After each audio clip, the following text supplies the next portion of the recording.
Marvel's Spider-Man 2 was my most anticipated title of this year. After the massive success of the first game, and the excellent follow-up, Marvel's Spider-Man Miles Morales, I knew that Insomniac knew what they were doing with the character. Promising a tale that focused on two Spider-Man, and one that introduced one of Spider-Man's biggest villains, Venom, there was much to be excited for. After putting around 20 hours into Marvel's Spider-Man 2, I can safely say that this game is a roaring success. Although I had some minor issues with how the story plays out, pertaining mostly to its third act, I think that this is definitely Insomniac's best Spider-Man tale to date. Spider-Man 2 is everything a sequel should be, as one of the best games that you'll play this year. Here's my review for Spider-Man 2. Marco, why today? I'm so getting fired.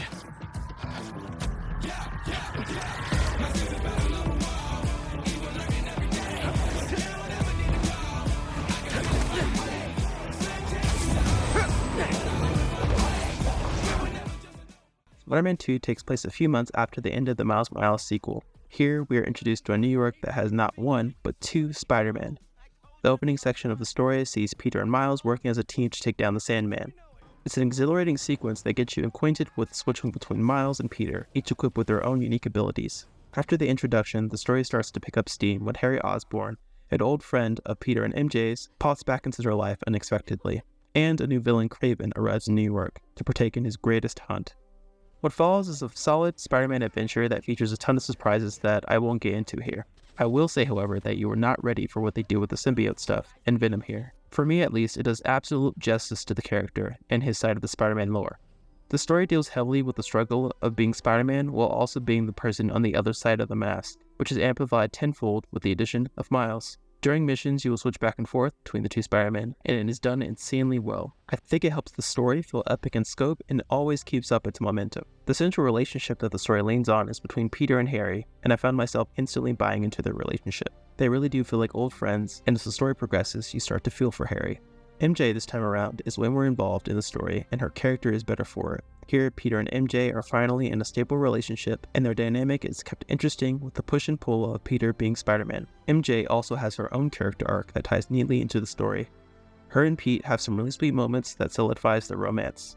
Miles' main struggle in the story isn't accepting the fact that he too is Spider-Man, but wrestling with the dilemma of how to handle Martin Lee, aka Mr. Negative, who killed his dad in the first game. Without heading too much into spoiler territory, this is one of the better arcs in the story, and I found that it solidified what makes Miles different from Peter. Overall, although I enjoyed the story, and my jaw was on the floor more than a few times, I found something to be a little lacking. The story is epic, but I feel that in going so large with its ambitions, it lacks a little of the emotion that made the first game so memorable. There are some of these moments, but the strong voice work from Yuri Lowenthal, Najee Peter, and the rest of the cast does a lot of the heavy lifting. I also feel like Peter's story overshadows Miles' more personal story, as the symbiote and ensuing events are just so cool and bombastic. The third act to me also felt a little bit rushed in some aspects, but bottom line, if you love or even like Spider-Man as a character, you will enjoy what Insomniac has done here. The improvements to combat is immediately apparent in Spider-Man 2, and is leagues above the first game and with Miles Morales standalone. The one word that I would use to describe the game's improvements to these mechanics is refinement. I think the most apparent changes that players will notice when it comes to combat is the removal of the gadget wheel and the usage of the combat abilities from Miles Morales. This stops you from having to look at the gadget menu during combat, making the combat flow more smoothly. Each Spider-Man has a different suite of combat abilities that are mapped to the left trigger combined with the button press. These abilities shake up the combat, allowing for powerful attacks that help take down enemies. For Peter early on, this comes in the form of the spider arms that allow him to take a group of enemies airborne, unleashing a devastating flurry of blows and more. Once Peter gains the black suit, this unlocks abilities that allow him to unleash the power of the symbiote. The black suit and its accompanying abilities feel amazing and truly dangerous. For Miles, the abilities coincide with his bioelectricity powers. Some of these abilities are carried over from his standalone title, but as the story progresses, he unlocks new ones that change the tide of battle against increasingly tougher enemies. For both Peter and Miles, this steady rollout of new abilities always keeps the gameplay feeling fresh and is tied to big story moments. Gadgets are still present and relatively useful. They are bound to the right trigger combined with a button press. There aren't as many gadgets as before, and they take a backseat to the more powerful new abilities. Combat gains the addition of the parry mechanic that is surprisingly tricky to master. Parrying adds a sense of aggression to gameplay, which works well with the themes of the story and its involvement of the symbiote. Miles and Peter have all new skill trees combined with the skill tree that benefits both Spider-Man. I appreciate that Insomniac didn't relock skills that we had previously learned before in the first 2 games, but made new ones that work well with the new added abilities.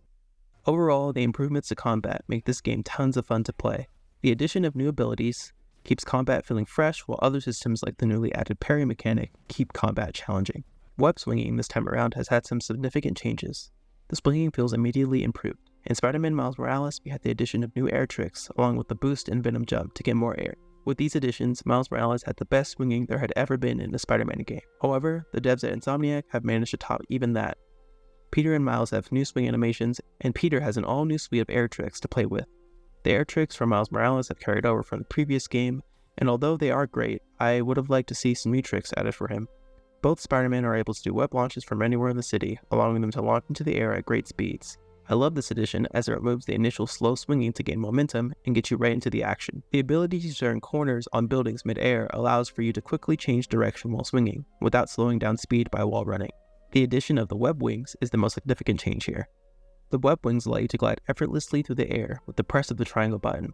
This lets Peter and Miles soar at super high speeds through the streets of New York. While using the web wings, you can catch wind tunnels that are spread throughout the city that let you gain even more speed. These wind tunnels are helpful in getting across the East River into the newly added Brooklyn and Queens. These additions make for an absolutely exhilarating web swinging, and is the best traversal has ever felt in a Spider-Man game to date. This time around, the city has been almost doubled in size, with the addition of 2 new boroughs, being Queens and Brooklyn. These areas add some changes in scenery, along with the addition of new locations that flesh out the game world, such as Brooklyn Visions Academy, where Miles attends school, and May's house that Peter now lives in. The new boroughs allow for more utilization of the web wings, as they are a bit more spread out with less skyscrapers, especially in Queens, which consists of mostly suburban neighborhoods. Although a nice addition, the new locations feel functionally the same as Manhattan, and I wish they had added more gameplay variations into these new areas. One thing is certain, however, New York City has never looked better. It is a clear upgrade in visuals that fully makes use of the power of the PS5. Ray tracing is fully on no matter what graphics mode you choose, and pedestrian density is heightened, making for an almost photorealistic New York. Side activities in the open world are largely the same as they were in the previous games. Although there are some cool additions like the drone chases along with some spoiler territory stuff later on, you are largely doing the same few things, beating up bad guys or figuring out puzzles that unlock rewards. One thing that I like about these side activities is that they are represented by visual cues in the world. For example, you would see something that gives off a purple pulse in the distance that draws your attention, or you could see a smoke signal that draws you to it. This decreases reliance on the map, and I found myself not checking it nearly as much as I used to. The upgrades you collect in the open world are used to upgrade Peter and Miles' abilities, but are also used to craft suits for the pair. There are tons and tons of suits, and most of them have multiple suit color variations. This makes for over 100 plus suits, which is a nice upgrade from the first 2 games. While in the open world, you can switch freely between Peter and Miles almost instantaneously, which is both cool and refreshing gameplay-wise. Peter and Miles respectively each have their own open world activities along with some shared ones. So if you feel like you've been playing with Peter too long, you can just switch to Miles and complete these activities with him. Overall, the game world this time around, although familiar in some aspects, is greatly improved on. Overall, Marvel's Spider-Man 2 is a triumph and manages to deliver an epic follow-up to the first 2 games. I experienced some minor bugs along the way, such as music not playing at certain times or enemies getting stuck, but nothing that completely hampered the experience. I enjoyed the story, but I felt like it went for a more epic feel rather than one that hit emotionally. The gameplay, however, is a huge step up over the first 2 installments. Spider-Man 2 lived up to my expectations, and I will be playing it for years to come. Marvel Spider-Man 2 is available on PS5. Don't miss Caitlin's review of The Looking Glass by Catriona Ward. For everything else geeky, stay right here on the Geek Wave. He got away from us. It's good, Pete. I saved the tracker. Let's go, man, before he gets too far. No. He's mine. You sure? He's got big teeth. So do I. He's not normally like that, right? No. He's never like that.